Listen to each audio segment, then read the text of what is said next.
High protein नाश्ता बनवते।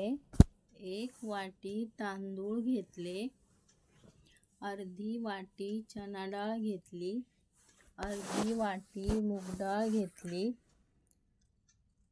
अर्धी वाटी तूर डाळ घेतली।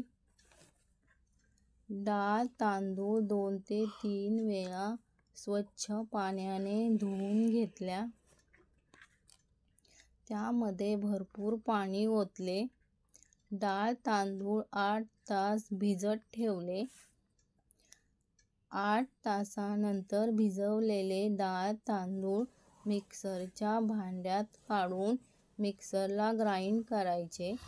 मिक्सरला बारीक करताना अगदी त्याची फाईन पेस्ट केली। मिक्सरला ग्राइंड करताना पाण्याचा थोडा थोडा वापर करावा। चटणी बनवण्यासाठी ओले खोबरे, हिरवी मिरची, आले लसूण आणि जिरे घेतले।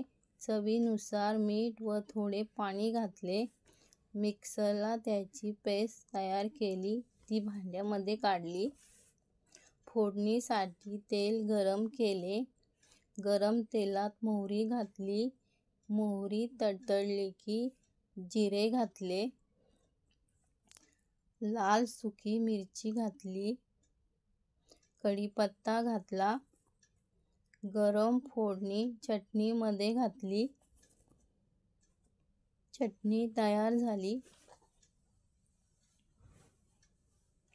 डोसाच्या बॅटरमध्ये मीठ घातले। बॅटर एकाच डायरेक्शनमध्ये फिरवून घेतले। कन्सिस्टन्सी अशा प्रकारे आहे। गॅसवर तवा गरम केला। गरम तव्यावर चमचाभर बॅटर घातले। चमच्याच्या साहाय्याने डोशाला गोल आकार दिला। डोसा सहज तयार करता येतो। डोसा करण्यास अगदी सोपा आहे। कुणीही तो बनवू शकतो। साईडनी तेल सोडले।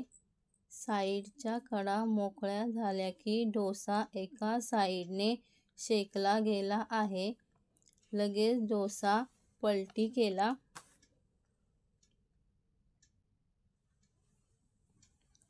दुसऱ्या साईडनी तेल सोडले।